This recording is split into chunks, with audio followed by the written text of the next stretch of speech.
કચ્છના અબડાસા તાલુકામાં આવેલ નાનું એવું ગામ સુપરબારા ગામે આયોજિત શ્રીમદ ભાગવત સપ્તાહ જ્ઞાન યજ્ઞના અંતિમ દિવસે માનવ મહેરણું. અબડાસા તાલુકા સુપરબારા ગામે શ્રીમદ ભાગવત સપ્તાહ જ્ઞાન યજ્ઞનું આયોજન કરવામાં આવ્યું. સુપરબારા ભાનુશાલી મહાજન આયોજિત યજમાન શ્રી ભાનુશાલી પરસોત્તમભાઈ લાલજીભાઈ પાંધી પરિવાર, માતૃ શ્રી ગણ રાણબાઈ માના જીવન પર્વ અને પિતા શ્રી સ્વ લાલજીભાઈના મોક્ષાર્થે શ્રીમદ ભાગવત સપ્તાહ જ્ઞાન યજ્ઞનું આયોજન કરવામાં આવ્યું હતું. પરમ કૃપાળુ પરમાત્મા અને કુળદેવી શ્રી માં કલ્યાણી માતાજીની અસીમ કૃપાથી તથા પરમ પૂજ્ય ગુરુ શ્રી ઉધમરાવજી મહારાજ અને પરમ પૂજ્ય ગુરુ શ્રી વાલરામજી મહારાજની દ્રષ્ટિથી અને શ્રી રામદેવ પીર તથા કલ્યાણેશ્વર મહાદેવની કૃપાથી તેમજ ગુરુ શ્રી હરિદાસજીની પ્રેરણાથી પિતૃઓના મોક્ષાર્થે એવં વડીલોના આત્મકલ્યાણાર્થે શ્રી સુપરબારા ભાનુશાલી મહાજન તથા ગ્રામજનો દ્વારા તારીખ 1/17/2024 થી 23/4/2024 સુધી શ્રીમદ ભાગવત સપ્તાહ જ્ઞાન યજ્ઞનું આયોજન શ્રી નકલંગ ધામ સુપર ખાતે કરવામાં આવ્યું, જેમાં મુખ્ય વ્યાસપીઠે પરમ વિદ્વાન ધર્મોપદેશક પૂજ્ય શ્રી રણછોડભાઈ આચાર્ય બિરાજી પોતાની લાક્ષણિક શૈલીથી કથામૃતનું રસપાન કરાવે છે. જ્ઞાન યજ્ઞના મુખ્ય આચાર્ય રાજા મહારાજ વાંકુવાળા શુદ્ધ શાસ્ત્રો પદ્ધતિથી પૂજા વિધિ કરાવે. તો આ બામન પ્રસંગે કથા મૃતપાન કરવા માટે લોકો દૂર દૂરથી પધારી રહ્યા છે, જેમાં પ્રથમ દિવસે મંગળ પોથી યાત્રા કરવામાં આવી. ત્યારબાદ શ્રી દીપ પ્રાગટ્ય કરવામાં ગામના ભાનુશાલી સમાજના વડીલ અને ક્ષત્રિય સમાજના વડીલો દ્વારા કરવામાં આવ્યું. આ ભાગવત સપ્તાહ જ્ઞાન યજ્ઞ કથામાં સંતવાણીનું પણ આયોજન કરવામાં આવ્યું હતું. સંતવાણીના કલાકાર કીર્તિદાન ગઢવી, તેજદાનભાઈ ગઢવી, ગોપાલ સાધુએ સંતવાણીની મોજ માણાવી હતી, જેમાં આજે કથાના અંતિમ દિવસે બહોળી સંખ્યામાં ભાઈઓ બહેનો તથાનું શ્રવણ કર્યું હતું, જેમાં ગઈકાલે રૂક્ષ્મણી વિવાહ મહોત્સવ અને આજે પરીક્ષિત મોક્ષ અને કથા વિરામનું શ્રવણ કરવામાં આવ્યું, જેમાં રાજકારણીઓ, સંતો અને મહંતો તેમજ સુપર અને ગુડથર ક્ષત્રિય સમાજના ભાઈઓ મોટી સંખ્યામાં ઉપસ્થિત રહ્યા હતા. અને શ્રીમદ ભાગવત સપ્તાહ જ્ઞાન યજ્ઞમાં ભાનુશાલી સમાજના ભાઈઓ મહારાષ્ટ્ર, વાપી, વલસાડ, નવસારી સહિતના શહેરોમાંથી કથાનું રસપાન માટે પોતાના માદરે વતન પહોંચ્યા હતા. Bureau report Rameshbhai Bhanushali, Naliya, Abdasa. હરિઓમ બધાને.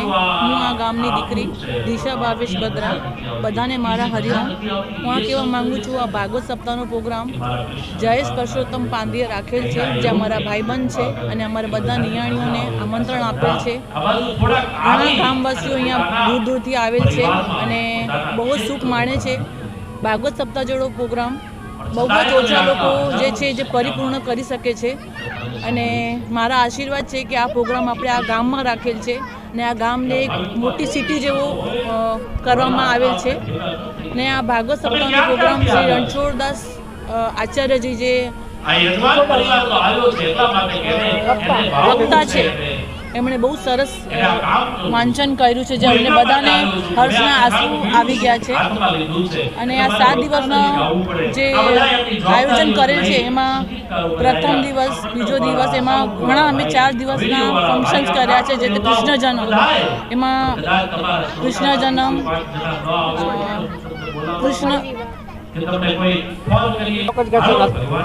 પ્રથમ દિવસે વામન અવતારનો સ્વાગત કરવામાં આવેલ હતો, બીજા દિવસે કૃષ્ણ મહોત્સવ કરવામાં આવ્યો, રૂક્ષ્મણી વિવાહ કરવામાં આવ્યો અને આજે 7મા દિવસે અમે લોકોએ સુદામાનો અવતાર બી અહીંયા ધારણ કરવામાં આવેલ હતો.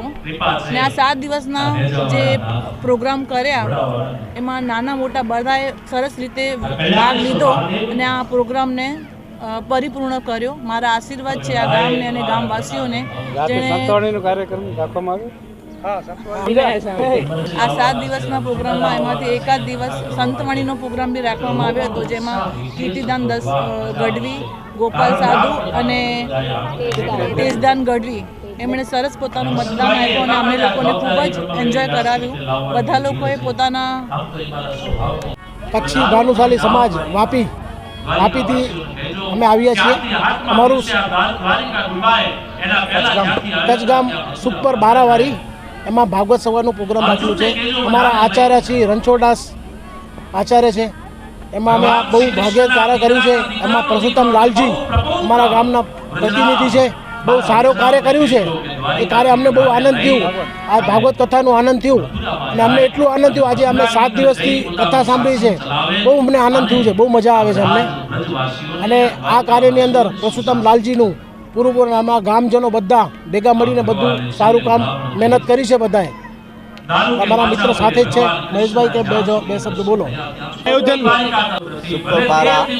ભાગવત સપ્તાહ બહુ સારી રીતે થઈ ને પરસોત્તમ લાલજીએ ભાઈએ એકદમ યોગદાનથી સપ્તાહ કરી છે અને એનો બહુ સારો વિચાર હતો એના છોકરાઓનો, જયેશભાઈનો, એટલે બહુ મસ્ત કાર્ય થયું છે ને અમે પણ અહીંયા સાંભળ્યું બધા અમે ગામવાસી પૂરો બધાનો સહયોગ છે અને બધાએ ગામવાસી અહીંયા પોતાના કામ ધંધા છોડીને બધા અહીંયા આવ્યા છે એટલે 7 દિવસથી અહીંયા બધા રોકાયેલા છે ને આમાંથી ઘણા પ્રતિનિધિ મહાજનના એ એક સમજણ 1 મહિનાથી અહીંયા છે એટલે બહુ સહયોગ મળ્યો છે ગામવાસીઓનો અને જયેશભાઈનો પણ સારો આમાં યોગદાન છે.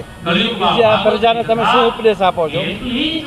પ્રજાને ઉપદેશ એ આપીએ છીએ કે બધા આવા કાર્ય કરે, ગામજનોને બધાને એક વિનંતી કે આવા કાર્ય કરજો તો બધા તમારા પૂરું પિતૃને બધું સુખ શાંતિ થાય. અમે ઉપદેશ આપીએ છીએ.